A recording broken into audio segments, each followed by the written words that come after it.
पहले नासा, रूस और चीन और अब भारत।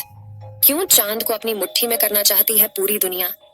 और क्या है चंद्रमा से जुड़े वो डार्क सीक्रेट्स जो स्पेस एजेंसियां हमसे छुपा रही हैं? जानेंगे धरती से चांद तक के इस रोमांचक सफर के बारे में। दोस्तों, भारत के चंद्रयान 3 ने का विक्रम लैंडर चांद की सतह पर सॉफ्ट लैंडिंग करेगा। वहीं रूस का लूना 25 भी चांद की तरफ रवाना हो गया है, जबकि साल 2024 में नासा भी अपने आर्टेमिस प्रोग्राम के तहत एक बार फिर वैज्ञानिकों को यानी एस्ट्रोनॉट्स को चांद पर भेजने वाला है। और चीन भी जल्द ही एक और मून मिशन करने वाला है। लेकिन अब सवाल आता है कि इन सभी देशों को चांद पर ऐसा क्या दिख गया जो चारों ओर चांद पर पहले पहुंचने की होड़ मची हुई है? और चांद से जुड़े ऐसे कौन से रहस्य हैं जिनसे से पर्दा उठाते ही हमारा चांद को देखने का नजरिया ही बदल जाएगा? जानेंगे पृथ्वी से चांद तक के इस रोमांचक सफर की कुछ खास बातें। तो जल्दी से अपनी कुर्सी की पेटी बांध लीजिए और पूरा वीडियो जरूर देखिए।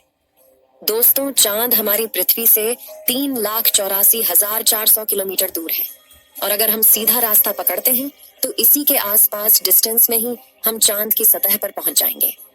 जबकि भारत के चंद्रयान 3 के रास्ते से हमें चांद पर पहुंचने में 42 दिन लगेंगे, क्योंकि चंद्रयान 3 ने चंद्रमा की तरफ जाने का अंडाकार रास्ता चुना है, जिसमें वो पहले पृथ्वी के चक्कर लगाकर चांद की ओर एक लंबे रूट से बढ़ेगा और फिर चांद के चक्कर लगाकर लैंडिंग करेगा। हालांकि यह रास्ता काफी किफायती तो है, लेकिन इसमें हमें एस्ट्रोनॉट के लिए बहुत खाना, ऑक्सीजन और पानी की जरूरत पड़ेगी, जिसे स्टोर करने के लिए बड़ा स्पेसक्राफ्ट चाहिए होगा। और इस रास्ते से जाने पर 30 लाख किलोमीटर की दूरी तय करके हम काफी थक भी जाएंगे। इसलिए चलिए हम अमेरिका और रूस वाले सीधे रास्ते से ही चांद की तरफ चलते हैं। और इस रास्ते से हमें चांद पर पहुंचने में 4 से 5 दिन लगेंगे।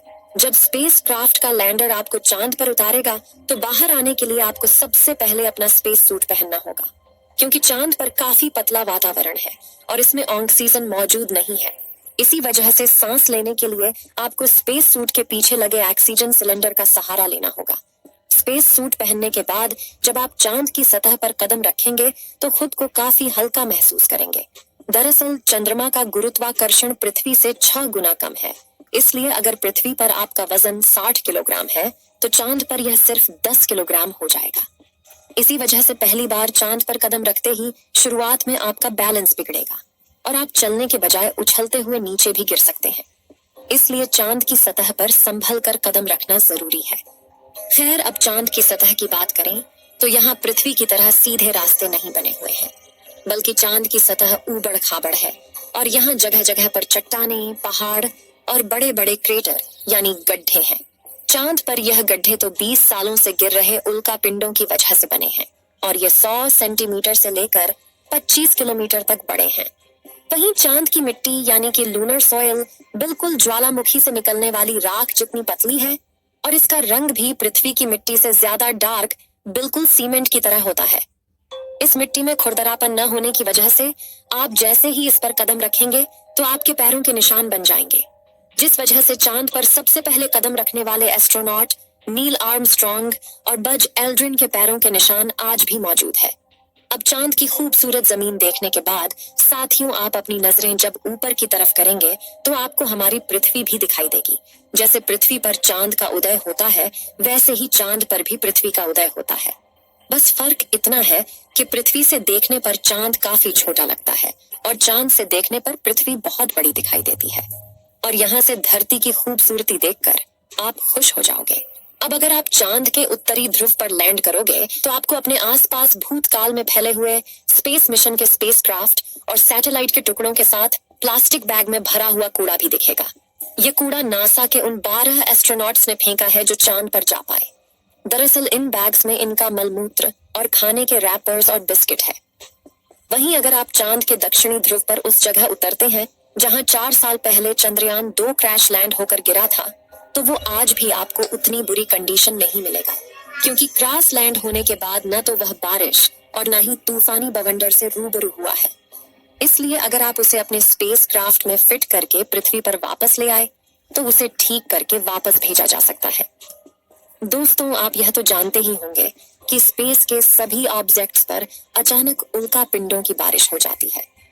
यह तो अच्छा है कि पृथ्वी की मैग्नेटिक फील्ड इन उल्का पिंडों को या तो साइड में धकेल देती है या फिर ग्रेविटी और एटमॉस्फेयर इसे धरती तक पहुंचने के पहले ही जलाकर राख कर देते हैं। लेकिन चांद की मैग्नेटिक फील्ड पृथ्वी के मुकाबले काफी कमजोर है।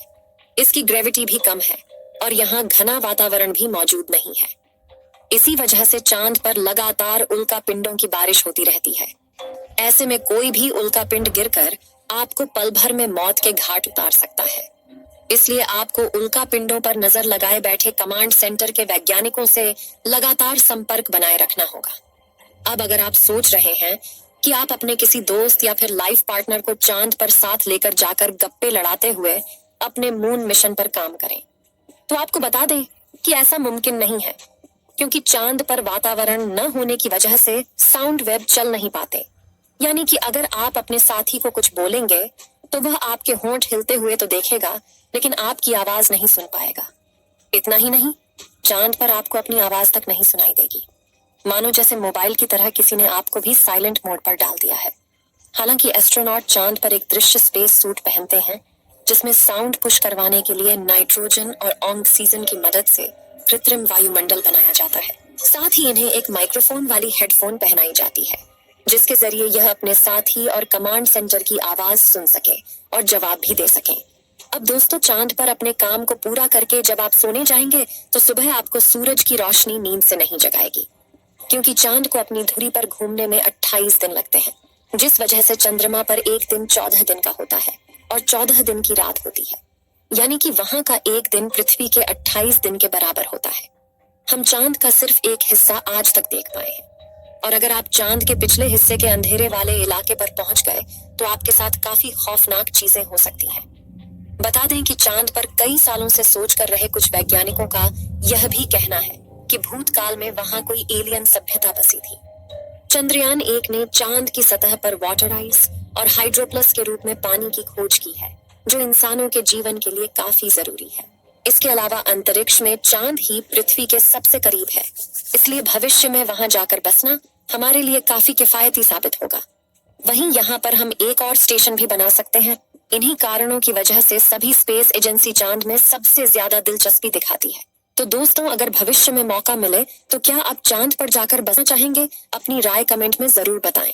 आज के लिए इतना ही। आपकी आखिरी जिम्मेदारी इस वीडियो को लाइक